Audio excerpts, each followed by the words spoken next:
My talk is the antithesis of hope, called security breach. My private and public experiences as a femme Muslim born and raised in Texas have always informed my art practice. I think about surveillance and desire a lot. There is an implicit paradox in the use of technology when it comes to surveillance and desire. From 3D printing to body scanning to iPhones, technology is tightly connected to desire, the digital memories and personal archives we are all creating through its use.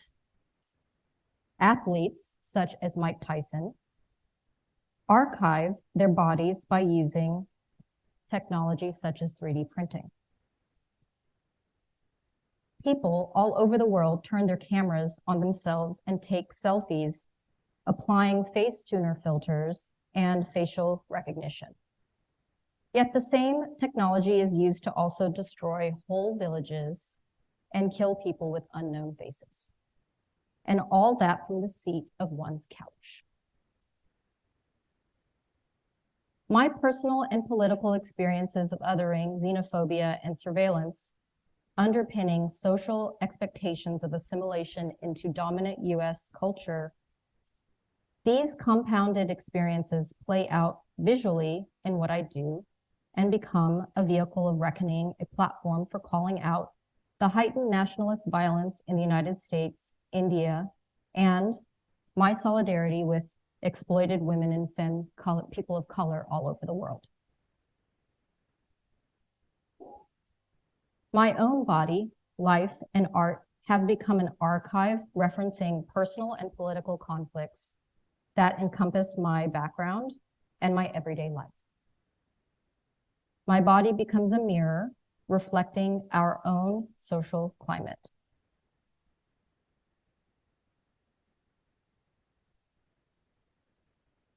That's my name.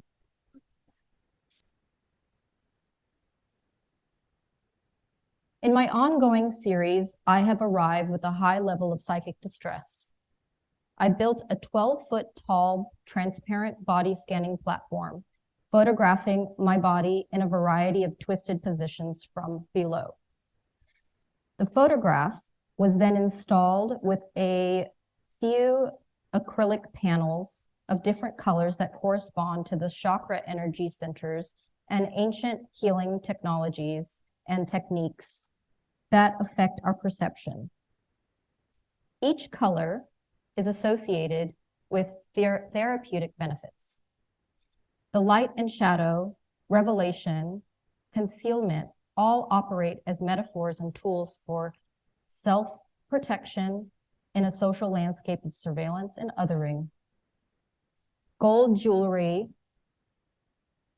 gel nails, the flora and fauna of traditional textiles, art that functions as adornment and armor. These have the potential to soften injuries of oppression, serving as a camouflage and serving as comfort.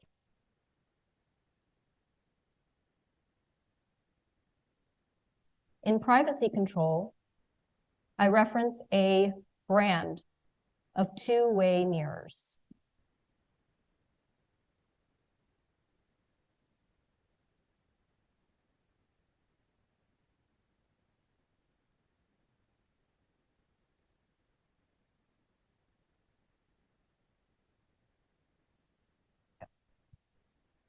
This is privacy control. It is made up of a two-way mirror system. A standard trope in TV cop shows, such as these mirrors are often used to interrogate and observe. They also separate gendered prayer spaces in mosques. Women can look out and look through, but remain unseen by men. Here, the mirrors function as reflective selfie surfaces for viewers, activated by light. And the title, Privacy Control, implicates the tracking and surveillances inherited in your smartphone. This is a prayer that I offer behind the two-way mirror that you can either read or you can use it as a giant selfie stand.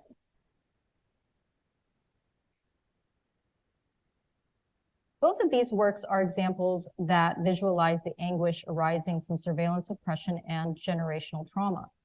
While I attempt to engineer self-protection through color, prayer, and ornamentation, I create spaces of reprieve, beauty, and safety while commenting on power structures, oppressive systems, and the knowledge economy that excludes or misrepresents marginalized populations.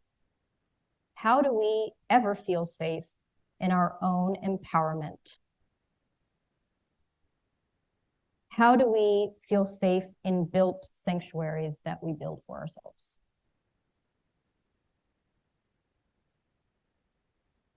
On February 2nd, 2023, I received a phone call from an AT&T representative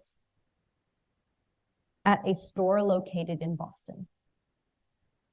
The rep said a man walked into the store earlier that day and presented a driver's license with his face and my name and information on it. He wanted to open a new account and get a new phone.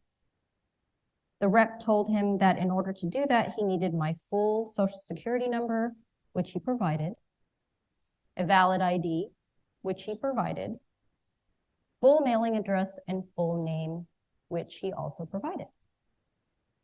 While he did provide all of this information, the rep felt uneasy, somehow thinking the guy was shady. At this point, the rep decided to call my number and check in with me about the strange situation. This is when I was made aware that something was wrong. He cautioned me. However, I thought that the rep's call was actually a scam itself. Trust no one. I contacted AT&T instead and filed a fraud inquiry. And to this day, I have not heard from AT&T. Meanwhile, the same man, let's call him the perpetrator, used the fake driver's license and stole my identity to visit another store in Boston, successfully convincing two representatives at this second location to put my number on his new phone. Shortly thereafter, I received an email from Chase Bank notifying me that my new credit card, which was still in the mail at this point and only existing as a digital print, was just used to purchase over $10,000 of luxury goods at the Louis Vuitton store in Boston. I tried to call my bank, and this is when I realized my phone was hacked. It was no longer my phone. While I was still in disbelief about the situation, the perpetrator tried to open new accounts at Chase Bank and Home Depot, because that's what perpetrators do. Everybody needs a hammer. Anyway, he was using my identity. I went to bed that night exhausted. When I woke up in the morning, I told a friend about my security breach. They advised me to visit my local AT&T store where a manager became my hero and helped me gain my phone number back. He put it on a burner phone and, you know, the perpetrator still exists. This security breach continues to follow me both in an emotional but also physical way. Meanwhile, the perpetrator was able to lift my personal information, my W-2s, my credit card, and other personal items from my New York City mailbox.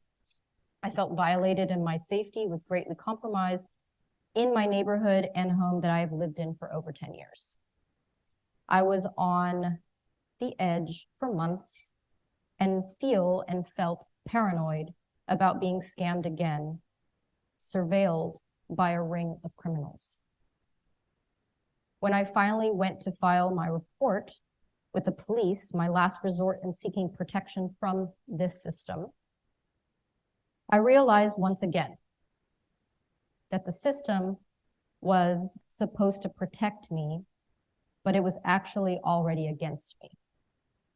At the station, I was gaslit and ridiculed by a female officer I made the report to.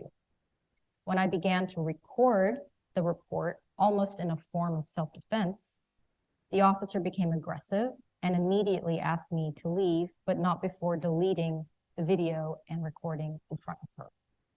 I was able to retrieve the recording on my phone later because I know technology, though I had deleted it in front of her, obviously, fearing her rage. My interaction with technology and surveillance as a Muslim body in the United States has had continued ripple effects to this day in my personal and public life, specifically because I am a recipient of a cash award on an MTV show called The Exhibit.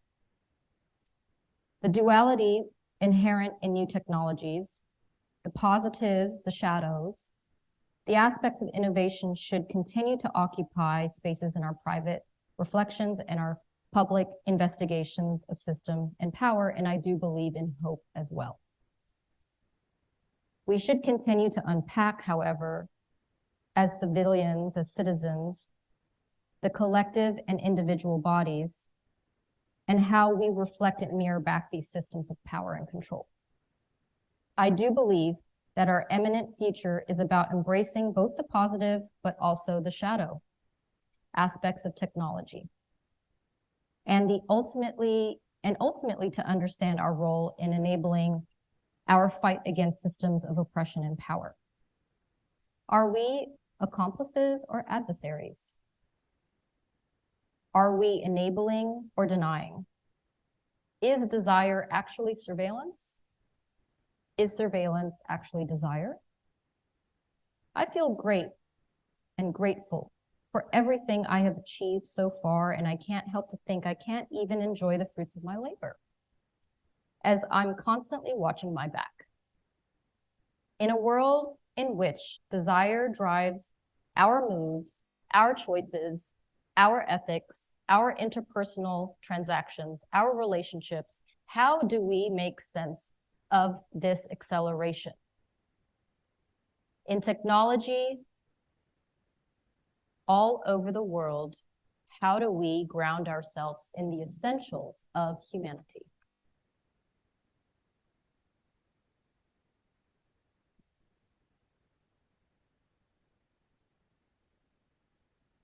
And remember, always destroy your evidence.